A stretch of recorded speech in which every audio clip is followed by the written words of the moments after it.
Eaves arrêté par Lemieux qui a brisé son hockey. Eaves est plaqué par Ludwig et solidement en plus. Il avait résisté la première fois, mais pas la deuxième. Sortie de Chelios qui remet à Strudlin. Le tir. La rondelle qui a touché légèrement Vernon pour tomber dans la foule. Et là, Terry Johnson qui veut s'en prendre à Chris Chelios pour son deuxième effort. Et c'est la mêlée qui suit. Une fois de plus, on a vu ça souvent depuis le début des séries éliminatoires. Oui, c'est normal, Mario, dans le feu de l'action. Maintenant, c'est rendu monnaie courante. Richard, à toutes les fois qu'il y a un hors-jeu ou un arrêt du jeu, si on préfère, on voit toujours ce genre d'accrochage, de tiraillage. Moi, ça te fait de voir ça, Gilles, toi? Mais là, le tiraillage qui persiste le plus, c'est celui qui oppose Strudlin à je ne sais trop qui. Est-ce que c'est Tonelli? Attendons voir. C'est Tonelli, oui, effectivement. On sait que Tonelli est toujours très actif dans les coins de patinoire. Mais on va revoir la séquence sans doute. C'est lorsque Chelios, après le lancer, a coupé pour sortir le gardien. Il est venu en contact avec Mike Vernon.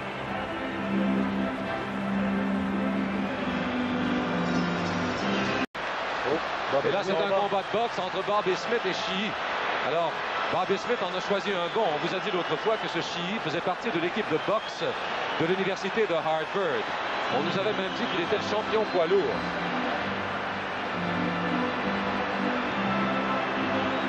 Mauvaise décision ici de la part de Smith d'entamer un combat, en début de match spécialement. Il joue sur le trio de production.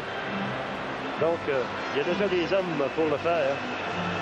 Alors, les deux vont être chassés pour 5 minutes. Devant le filet, les deux joueurs ici, contact encore une fois. Double mineur chacun pour Rudess. C'est Bobby qui a lâché des gants en premier. Oui. Il y avait en haut Guy Lapointe, Guy Lafleur. Alors c'est bon de se remémorer des anciens souvenirs, Gilles. Les anciens coéquipiers de Coupe Stanley. Oui. C'est Eaves qui va chercher la rondelle. Et là, McInnes qui a fait trébucher. McPhee s'est retourné pour voir si l'arbitre Andy Van Erleman l'avait vu. Mais il n'y aura pas de pénalité. Là, c'est Terry Johnson qui veut s'en prendre. Strudlin est un joueur marqué chez les Canadiens. Il est extrêmement agressif. C'est un bonhomme qui fournit constamment des deuxièmes efforts. Et il y avait Otto lors des premiers matchs qui voulait s'en prendre à lui. Là, maintenant, il est marqué par à peu près tout le monde. Dès qu'on a la chance de le plaquer ou de le bousculer, on le fait. Vous savez, M. Garneau, ce n'est pas toujours... c'est pas toujours de la manière qu'on marque des buts. C'est selon le travail que vous effectuez sur la patinoire dans les séries qui compte beaucoup. C'est ça, oui. Et je pense que Brian est un exemple de courage. Et de détermination également, Gilles. Hein? Alors, partout il a passé, d'ailleurs, ses entraîneurs ont toujours eu un bon mot. Juste avant la mise en jeu, on voit contact. Oups, c'est Lindsay là. Il y a eu un coup de poing de Peplinski. Son tir arrêté par McInnes de l'autre côté. Là, c'est Luke qui entre dans la zone du Canadien, mais tout de suite perd la rondelle, la reprend pour la perdre encore une fois à Gingras, qui a remis à Lemieux accueilli d'un coup de coude en plein visage. Lemieux qui va passer de Cameron. Rondelle libre reprise par Arkenlob. Et là, une passe. Berezan qui tente, mais Gingras qui va se déborder, qui va se plaquer au jeu de Gingras. C'est souvent dans des circonstances comme celle-là que Gaston a des difficultés, mais pas là. Là, c'est Lemieux aux prises avec Baxter. Baxter a fait une chute et là, Otto par la suite est allé plaquer Lemieux. Et c'est la mêlée devant le banc des Flames de Calgary. La Xème mêlée. On a encore 2 minutes et 47 à faire en première. La stratégie, d'ailleurs, l'entraîneur Johnson ne s'en est pas caché, c'est de donner le premier coup et d'attendre que le Canadien réplique et puis de lui faire écoper une pénalité. Ça a réussi dans le premier match, mais par la suite, les joueurs du Canadien se sont ravisés. Même Fred Ludwig qui... On va revoir cette séquence encore une fois. Ça s'est passé devant le temps des Flames de Calgary. D'autres le mieux ici. Otto. Il y a du bois, messieurs. Walker n'était pas loin là-dessus, non? Et puis il s'est pas rendu compte qu'il était aussi près du filet parce que quand il a décoché son tir, il n'y avait plus d'or. C'est valable parce que c'est quand même des bonnes chances de gaspiller. Parce que c'est rare que ça va arriver durant un match. Peut-être 1 ou 2 fois maximum. Que Claude Lemieux ou Berezan. Les deux. Les deux portes sont ouvertes, donc... Alors, ils vont retourner au vestiaire. On va surveiller. Tout se passe avant la mise en jeu. Donc, on retarde le jeu automatiquement. Il y a de la rudesse également. On peut pénaliser pour plusieurs Plusieurs infractions. Andy Van Alleman, Gilles, qui est un très bon arbitre. Robinson maintenant qui surveille bien. Bozak n'a pas l'intention de se faire prendre une deuxième fois. Et Scruden lui est plaqué par McDonald, mais c'est la fin du premier engagement. Les tirs au but, 7 par les Flames de Calgary et 6 par les Canadiens. Et une autre mêlée qui, derrière le filet du tricolore, il y a McKinnis. En fait, tous les joueurs sont là, sauf les deux gardiens de but. Et c'est Scruden et McDonald qui se retiennent d'un côté. Et de l'autre, il y a McPhee et Reinhardt, je crois. Tout a commencé avec, est-ce que c'est Risebrough que tu sais pousser? Risebrough et Ludwig, je crois. Et Mats Naslund. Oui. Après, c'est Ludwig qui est venu à la rescousse de Mats. Mais Mats, les gars, dans cette série-là, même depuis le début des séries, Mats ne s'en laisse pas imposer par personne. La rondelle qui revient à Ludwig, un tir dans le coin gauche. Et là, c'est Chelios le tir. Oh, et là, on a tenté de faire des biais par la suite. Baxter qui est allé frapper. Serge Boisvert est solidement devant le filet des Flames. Mais là, les Flames, messieurs, ont eu un peu de chance. Le tir a été dévié et la rondelle est passée, est arrivée sous Mike Vernon. À son coéquipier, il était fatigué. Pendant qu'on voit cette séquence, double mise en échec le long de la clôture. Très belle chance ratée de faire une passe de revers. Et c'est la sortie de McCowan en compagnie de Berezan. Berezan devant. Oh, Robinson qui le plaque solidement, comme il le fait 5 ou 6 fois par saison. Arrêté par Chelios. Pour le lendemain, ce sera l'autre équipe. Ça s'égalise après la saison. Voilà l'arrêt ici. Je dis l'arrêt. La rondelle a été poussée beaucoup trop loin que le joueur qui est entré au filet. Il n'y avait pas d'arrêt. Bob Gainey qui a fait un excellent refus défensif sur ce jeu. Retour à Lawler. On vise beaucoup les coins chez les Canadiens. Là, c'est Mealy qui reprend derrière le filet. Mealy arrêté par Otto et par Chii. Carbonneau également est là. Et là, c'est Carbonneau furieux d'avoir été retenu par Joel Otto et une autre mêlée qui éclate derrière le filet. Mais encore une fois, je ne crois pas que ça aille très loin. On ne peut pas se permettre des copies de pénalité à ce stade-ci du match. Il reste 10 minutes, 2 secondes à faire en troisième. C'est toujours 0-0. Et c'est Chelios qui est poursuivi par Hunter, qui ne peut certainement pas rivaliser de vitesse avec Chelios dans le territoire devant Chier, dans le territoire des Flames. Chier le plaque, la rondelle est libre et reprise par Scruden, lui-même plaqué par Hunter. Et c'est la sortie maintenant de Risebrough, mais intercepté par Lemieux, le tir est but! Quel beau but, Lemieux! Encore une fois, on avait le défenseur emprisonné, Richard, à l'intérieur. Et c'est Lemieux qui l'a remplacé derrière. Surveillez la suite des deux joueurs dans le coin. Surveillez Lemieux aussi. Voilà un jeu intelligent. Il vient remplacer son défenseur. Le but du Canadien, Il est là, intercepte le jeu et voilà, la force. Il était à la gauche, j'aimerais bien voir entre les deux gens. McKinnis, une longue passe, trop longue pour Pepinski et dégagement refusé aux Flames. Dans la suite, c'est Pepinski qui est allé plaquer Chelios. Et encore une fois, la mêlée qui éclate. Ludwig qui veut s'en prendre à je ne sais trop qui. Tout le monde se pousse en ce moment de toute façon. On prend beaucoup plus de chance. On sait que l'arbitre va être beaucoup plus tolérant. Donc les coudes seront hauts, bâton également. Mais il était retenu par Baxter. Lemieux reprend la passe vers la Scruden. Scruden à McPhee. La passe devant le tir. Et un bel arrêt de Vernon sur ce tir. À bout portant de Claude Lemieux, plaqué par la suite par Steve Bozak.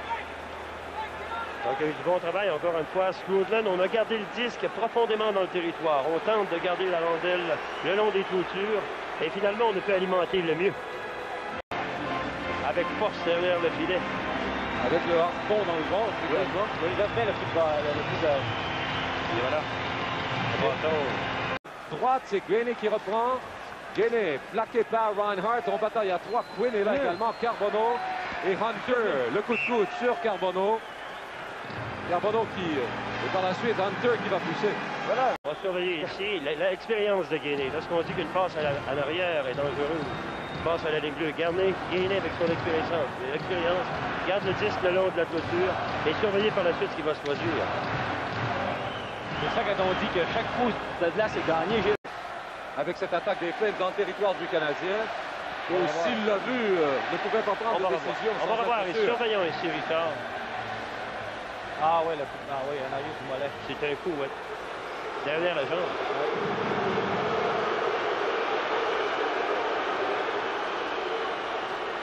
On va voir s'il est un peu plus près. Boum. Voilà. Ça, on appelle ça un coup de hack. 3 secondes. 1-0 Canadien. Quinn devant Carbonneau. Carbonneau qui gagne cette licence de game et le dégagement, victoire du Canadien. Une victoire extrêmement difficile, durement arrachée, la mêlée qui suit. Avec 24 tirs au but pour les Canadiens et 15 pour les Flames. Et là, la frustration qui se fait sentir chez les Flames en fin de match. Et là, c'est Chelios qui va chercher Risebrough, le grand. Oui, Doug, Et là, ça, c'est dommage. C'est dommage que ça se termine de cette façon-là parce que c'est un match qui a été... Et c'est probablement... Ça se termine de cette façon-là probablement justement parce que le match a été si âprement disputé. Et Otto puis Strudlin qui s'envolent depuis le premier match de la série. Là, c'est Hunter et Petlinski. Cordick sont ensemble, là, derrière le filet. Et là, Hunter qui a Cordick derrière lui. Et je ne sais pas ce que Van Allen, dans un moment comme celui-là, dit aux joueurs, mais il doit les prévenir qu'ils pourraient être suspendus pour mettre un terme à cette bousculade. Là, il y a Baxter. Il y a également, c'est Carbonneau qui est là. Non, c'est Lemieux. Bon, espérons qu'on va mettre un terme à tout ça. Je pense que...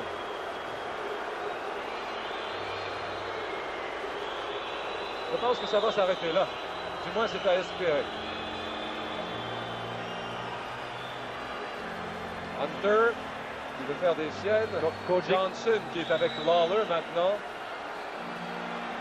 Et Patrick Roy. Et là, devant le banc des Flames, il y a Otto et Strudlin. Il y a également... Non, c'est Robinson et Otto. Et Strudlin avec, je ne sais trop qui, Petlinski et Strudlin, oui. Les joueurs qui ne font que se retenir en ce moment. Il n'y a pas eu de coup d'échanger. Mais avec tout ça, messieurs, les Canadiens mènent 3-1 en finale de la Coupe Stanley. Et là, c'est Baxter de l'autre côté. Pour avoir des pénalités, ça pourrait coûter cher. Il y a des joueurs qui pourraient être chassés. Risebrough qui a poussé son ami Bob Gainey en plein visage, Phil. Regarde. Risebrough qui est certainement un des joueurs les plus agressifs chez les Flames. Et là, c'est Sauter qui retient Quinn. Sauter était sur la patinoire. Petlinski qui veut s'en prendre soit à Lemieux, soit à Strudlin. Probablement à Strudlin. Il a laissé tomber les gants. Il retrouve Strudlin devant lui. Il veut s'en prendre surtout à Lemieux, mais il est retenu par Strudlin.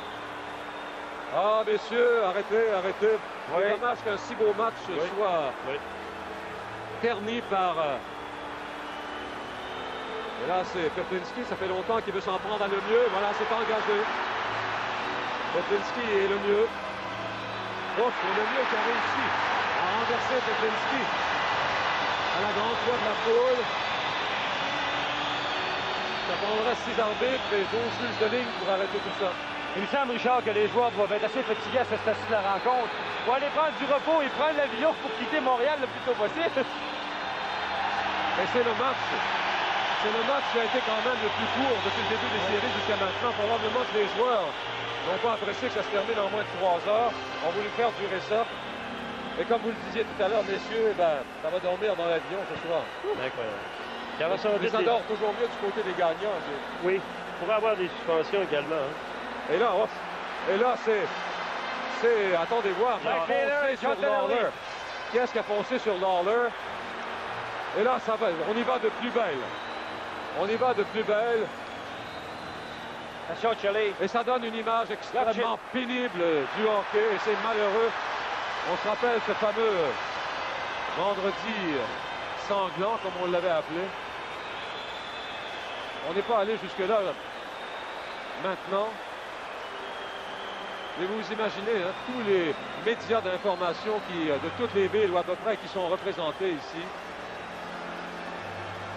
Et on risque, le mieux qui a été blessé au visage, et on risque qu'on parle beaucoup plus de cette fin de match que du match lui-même, qui pourtant avait été excellent.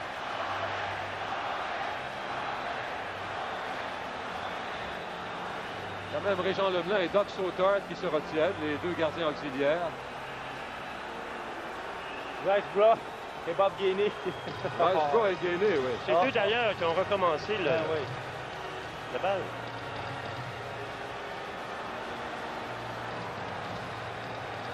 Bon, ben, j'allais dire que ça semblait vouloir s'arrêter, mais à chaque fois que je le dis, ça recommence quelque part. Il y a des foyers d'incendie qui s'allument partout. Green d'un côté, McCowan qui se retiennent, ça n'ira pas très loin, ça. Également Lawler et Reinhardt.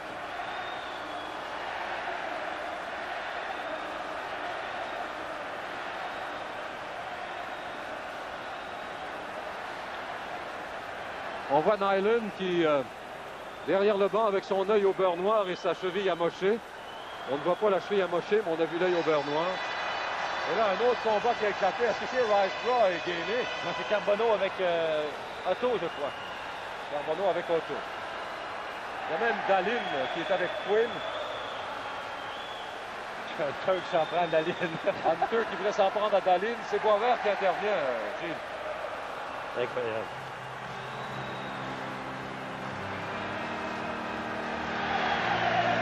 Il est difficile de savoir ce qui était à l'origine de tout ça. C'est Doug Bryce Bra qui a passé vers le filet vers Patrick Roy à la toute fin du match. Et c'est ce qui a déclenché le bal. Alors tout le monde est épuisé. Il y a Ludwig par ailleurs qui est allé rejoindre Baxter.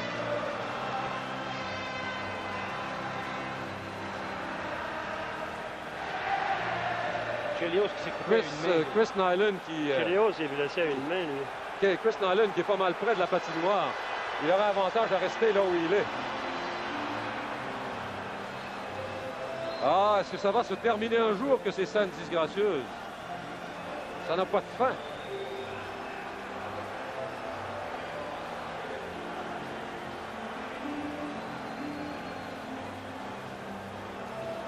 Comme si le match n'avait pas été suffisamment âprement, chaudement disputé.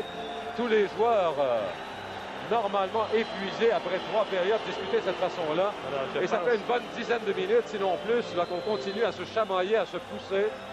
On semble avoir séparé quand même la plupart des joueurs. Jim Peplinski, c'est un de ceux qui est à l'origine de ça aussi, ouais. Jim. Et voilà qui est fait. Il va quand même falloir écouter ce que l'arbitre Van Allonen, est-ce qu'il va infliger des pénalités, Gilles, en fin de match sur nous?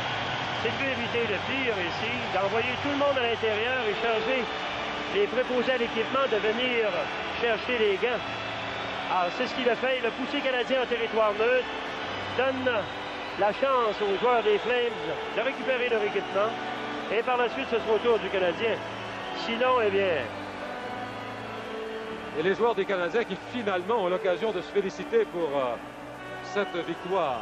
Reinhardt est allé au banc des joueurs du Canadien. Je ne sais pas très bien s'il est allé y faire. Il a été chercher son bâton. Ah bon? Les joueurs des Flames qui quittent finalement la patinoire. Bonne Et dans décision. tout ce brouhaha, nous, eh bien, nous attendons qu'on nous indique le choix des 3 étoiles. Ça risque peut-être de prendre encore un petit moment. On va attendre de voir ce que Van Allonen va faire. Van Allonen qui indique